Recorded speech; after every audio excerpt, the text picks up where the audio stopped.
удалено из-за проблем с авторскими правами. И поскольку под ним было достаточно комментариев про полную хронологию Фрирен, проверить вы это все равно не можете, то вот она. И чтобы это видео не повторило судьбу прошлого, здесь я в основном буду использовать панели из манги. Аниме, конечно, тоже будет, но в меньших масштабах. И так как это полная хронология, здесь будет меньше подробностей, чтобы не растягивать видео на час и уместить весь актуальный сюжет. Ну, поехали!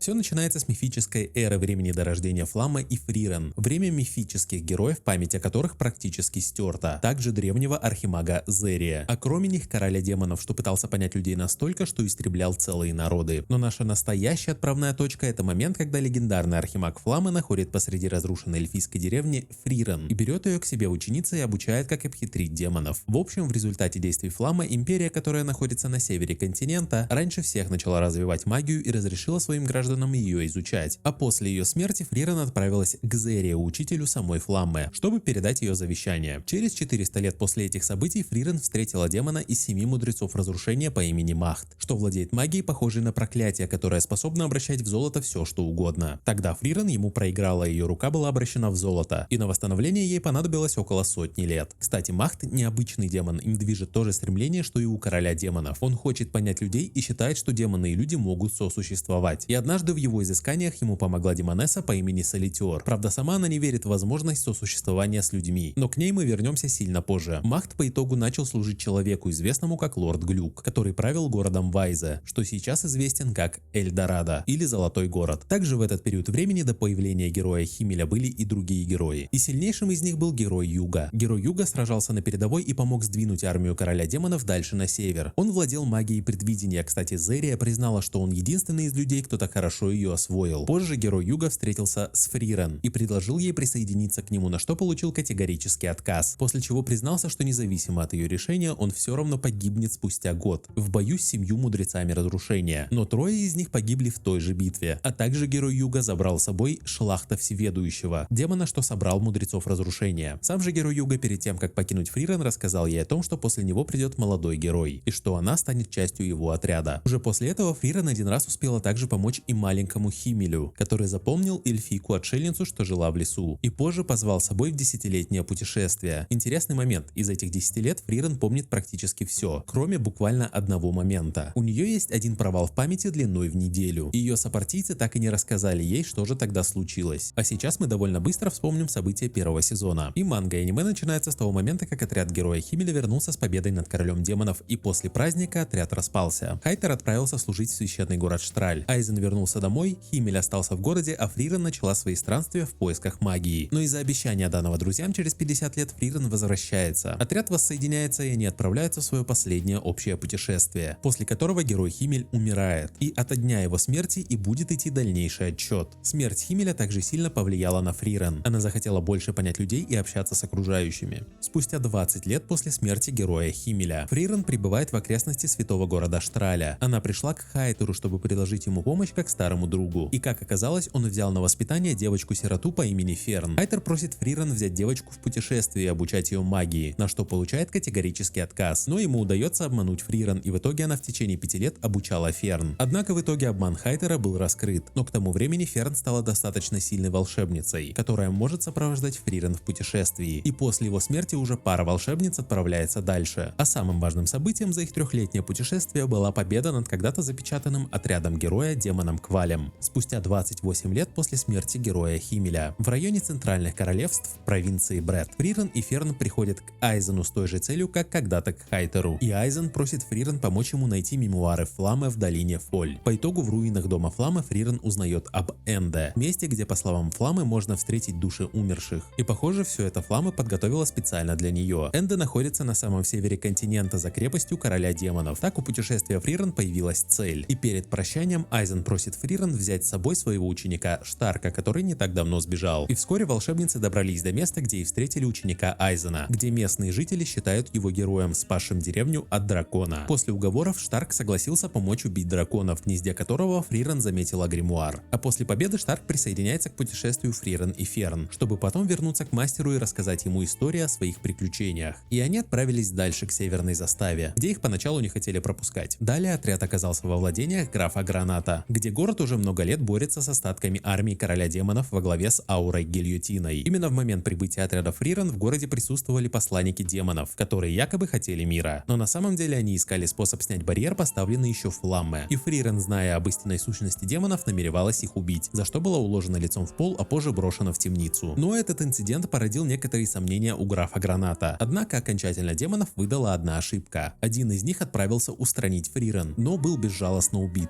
Правда, после себя он оставил труп стражника. И чтобы избежать подозрений в убийстве, Фрирен решила бежать из города. И во время побега встретила Ферн и Штарка, с которыми придумала план действий. Сама Фрирен разбирается с Аурой, а Ферн и Штарк с демонами в городе. В это время граф Гранат был взят демонами в плен. Той же ночью Штарк и Ферн его выкрали, а уже во время того, как они собирались оповестить стражу о происходящем, их выследили и завязался тяжелый бой, в котором Ферн и Штарк смогли победить. Фрирен же в свою очередь также победила Ауру Гильотину, после чего все обезглавленные трупы воинов, что были подчинены магии демонессы, были преданы земле. Предгорье хребта Швер. Во время бурана отряд встречает еще одного эльфа, который представился как воин Крафт, и который на самом деле является одним из героев мифической эры. Вместе с ним отряд переживает полугодовую северную зиму, после чего их пути расходятся. Далее уже в горах Фрирен направилась в деревню мечей, рядом с которой хранится легендарный меч, который, согласно преданиям, может вытащить только истинный герой. И по легенде им владел герой Химель, но на самом деле он не смог его вытащить и смог одолеть короля демонов подделкой этого самого легендарного меча. Далее, уже через 29 лет после смерти героя Химеля, отряд оказывается в районе высоких деревьев. Там они помогают жрецу по имени Зайн, который, кстати, крайне талантлив в магии богини. С детства Зайн мечтал отправиться в путешествие вместе со своим другом Гориллой. Но когда Горилла предложил Зайну покинуть деревню, тот отказался из-за брата. Так он прожил еще 10 лет, жалея о своем выборе. Но Штарка укусила опасная змея, и им пришлось искать ближайшую деревню, где как раз таки и жил Зайн. После чего отряд начал уговаривать его присоединиться к ним. Он не соглашался, но когда его старший брат услышал о причине его отказа, то сам же Зайна и прогнал. Таким образом, жрец присоединился к отряду Фрирен. Зайн пробыл с ними недолго, поскольку отправился в путешествие с целью найти Гориллу. Но даже за это короткое время он успел стать всем другом, и вместе они даже успели спасти одну деревню и выдали Штарка за дворянского сына. Далее, уже в районе Клан, Зайн получил информацию о том, где может быть Горилла. Это торговый город Тюр. Когда как отряд Фрирен направлялся в город Ойсерст для сдачи экзамена на мага первого класса. Это было необходимо, поскольку группы без такого мага дальше на Северное Плато не пускали. По этой причине отряду пришлось разойтись. И дальше у нас арка экзамена на мага первого класса. Отряд добирается до Ойсерста, где Ферн и Фрирен должны были сдать экзамен на мага первого класса. Здесь же впервые полноценно появляется Зерия, как глава континентальной магической ассоциации, или КМА. Также в этой арке вводят сразу нескольких важных персонажей для следующих арок. Мага первого класса Лернена, экзаменатора первого этапа Гинао, экзаменатора второго этапа Зензе, Убель-Ланда, Вирбеля, Денкина, Эдель и Метода. Первый этап представлял собой жесткий отбор с поимкой птицы Штиле. Второй — это прохождение данжа, в котором монстр создавал копии вошедших в данж. А третий проводила лично Зерия. Это было что-то вроде собеседования. По итогу из 57 участников магами первого класса стали всего 6,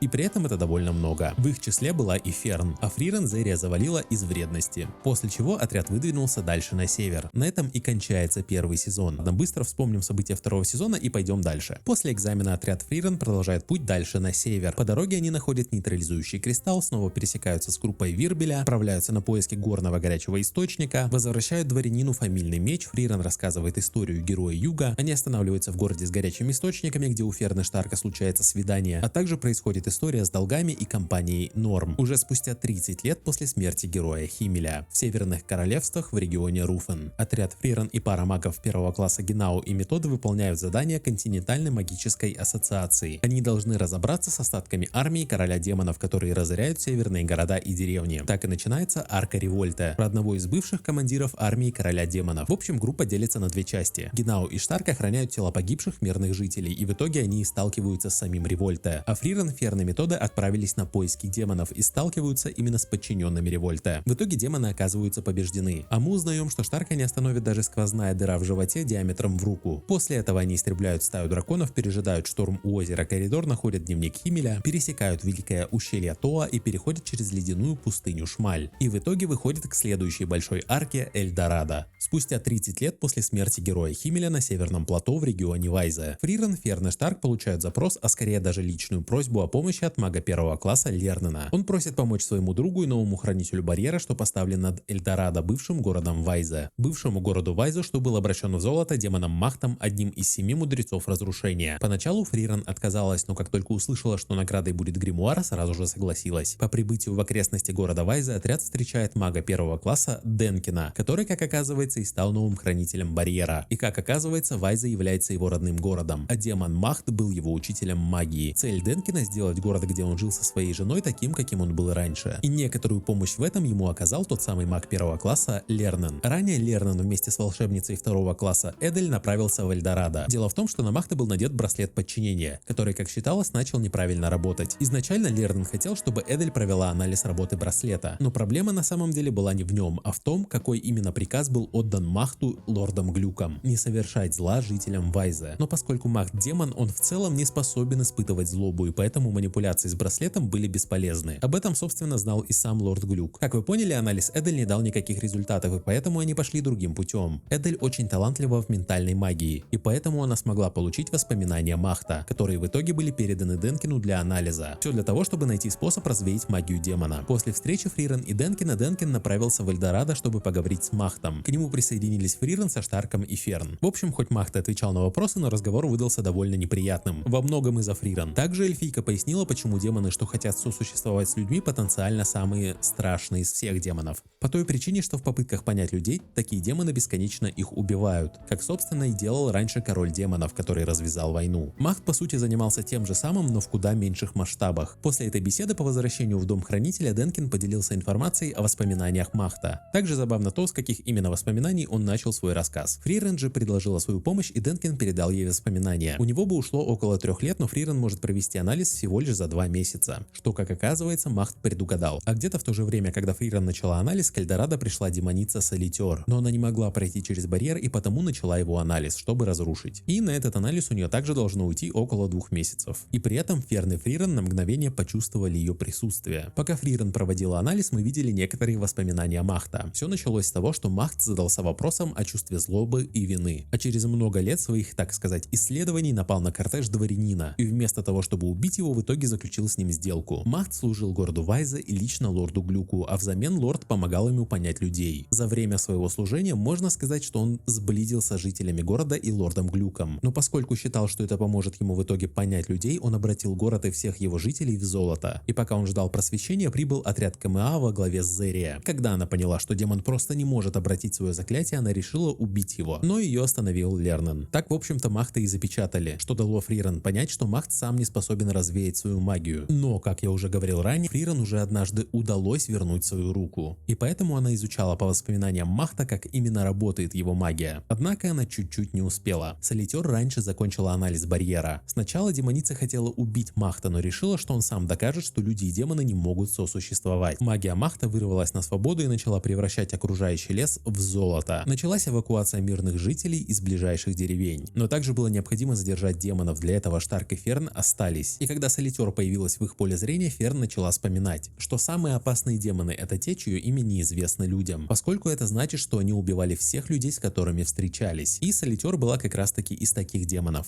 Бой, в общем-то, был очень тяжелый и не в пользу Штарка и Ферн. А Солитер еще и требовала отвечать на ее вопросы. Но постепенно Ферн все же начала понимать, как именно можно победить демоницу. А в это время караван жителей нагонял Махт, которого встретил Денкин. Он знал повадки своего учителя и после экзамена на мага 1 класса взял заклинание для отражения проклятий у Зерия. И поэтому мог кое-как справляться с Махтом. А Фриран в это время заканчивала анализ воспоминаний и магии. В это же время Штарк и Ферн почти были убиты Солитер, но их спасла магия Махта, которая в последний момент обратила их в золото. Поэтому демоница направилась к Махту и Денкину. И когда она напала на последнего, то Денкин пропустил атаку Махта и также спасся, став золотым. После чего в золото также были обращены местные жители и Фриран. И практически в этот момент Фриран уже закончила свой анализ и через некоторое время смогла развеять магию. Сразу же после этого она смогла найти и оживить Денкина, который думал, что прошли годы, но Фриран справилась примерно за час. И вот начался двойной бой, поскольку демоны заметили вновь появившуюся ману. Я не буду его пересказывать, поскольку вам лучше увидеть его самостоятельно, потому что бой того стоит. Скажу лишь пару вещей. В какой-то момент бой скатился в обмен примитивными ударами маны, которые, кстати, Солитер использовала на Ферн и Штарке, поскольку такие удары очень сильные, но правда требуют огромного количества маны. Но в итоге оба демона все равно закончили с дырой в груди, а Фриран освободила город и его жителей. Денкин очнулся спустя 3 дня, после чего смог поговорить с лордом Глюком, а позже и с Фриран. И наконец он нормально посетил могилу своей жены. После того, того, как лорд Глюк рассказал Фрирен свою историю с Махтом, отряд покинул Вайзе. Через 31 год после смерти героя Химмеля. На горном перевале Кина отряд пытался пройти на территорию Империи, но из-за возрождения города Вайзе на проверку идет 3 недели. Фрирен решила, что потратит время на изучение стелы богини, которую она пыталась изучить еще во времена путешествия с Химмелем. Кстати, на континенте всего 10 таких стел, которые пропитаны магией богини. И именно в прошлый раз, когда Фрирен изучала эту стелу, у нее и произошел провал в памяти. И она намеревалась отомстить. Но стела богини оказалась разрушена, однако на ее основании была надпись, прикоснувшись к которой сознание Фрирен вернулось в прошлое. Как раз таки в те времена первого изучения этой самой стеллы. И Фрирен снова смогла увидеть живых Химмеля и Хайтера и провести целую неделю со своими друзьями. Поначалу она пыталась скрывать, что она из будущего, но во время первого же столкновения с демоном она раскрыла себя. Фрирен рассказала о том, что пришла из будущего через 80 лет после этого момента, и отряд решил найти способ отправить ее обратно. Первой идеей была поискать нужные записи о стелах богини в монастырях. Когда там ничего найти не удалось, было решено собрать информацию из народных преданий. В общем, это было обычное приключение отряда героя, в том числе и типичное общение между дворфами и эльфами. Также все очевидно заметили, насколько сильно изменилась Фрирен в будущем. Ну ладно, в итоге из-за отсутствия информации отряд начал искать иные решения. Например, было решение найти нужное заклинание в Святом Писании. Однако Хайтер всех осадил. Он объяснил, что на расшифровку глав Святого Писания, откуда и брались заклинания жрецов, уходят десятилетия. Но Химмель помог вспомнить Фрирен, что было написано на основании стелы богини. Это было словосочетание Фиал-Тор, которое могло быть заклинанием. И отряд решил проверить эту гипотезу и отправился обратно к стеле богини. Но демоны к тому моменту уже обнаружили след маны из будущего, и Граазам Чудотворец собрал отряд, который планировал напасть на пати героя и захватить Фрирен. В этом отряде была Солитер, которая согласилась помочь только из тени, и был еще один демон, бог войны Риваль. В общем, демоны устроили засаду. Айзен взял на себя того самого Риваля, а Химмель, Хайтер и Фрирен побежали к Стелле. Но на пути их встретил Граазам. Он погрузил Фрирен и Химмеля в сон, где они видели свою свадьбу. А Хайтер был под защитой богини и остался в сознании. В это время во сне Химмель понял, что все это иллюзия. Это заметила и Фрирен, но не спешила об этом говорить. В общем, с закрытыми глазами и вложенным ему в руки мечом Химмель отрубил Граазаму руку, после чего заклинание было рассеяно окончательно. И Фрирен поспешила к Стелле и успешно вернулась в свое время. Поскольку их цель ускользнула, демоны начали отступать. Химмель думал расправиться с демонами сразу на месте, но Солитер начала ему угрожать. Угрожать тем, что если Химмель их не отпустит, то она будет сражаться настолько яростно, что возможно изменит будущее. И Фрирен не будет смысла возвращаться обратно. Химмеля это, конечно, разозлило, но он отпустил демонов. А когда Фрирен из прошлого проснулась, друзья скрыли от нее, что именно произошло. А Фрирен из настоящего времени в итоге очнулась в тот момент, когда только прикоснулась к Стелле. Как только они вернулись, как оказывается, проверка на границу уже закончилась, и они прошли на территорию Империи. Ну и на этом я закончу свой рассказ. Фрирен сейчас в затяжном хиатусе, и арка в Империи еще не закончилась. Последняя глава вышла еще осенью, это буквально самое начало битвы, которая развязалась в имперской столице. Я бы мог рассказать все полностью, но согласитесь, что это не очень честно заканчивать на самом интересном месте. А пока что на этом все. Подписывайтесь там, ставьте лайки и пока.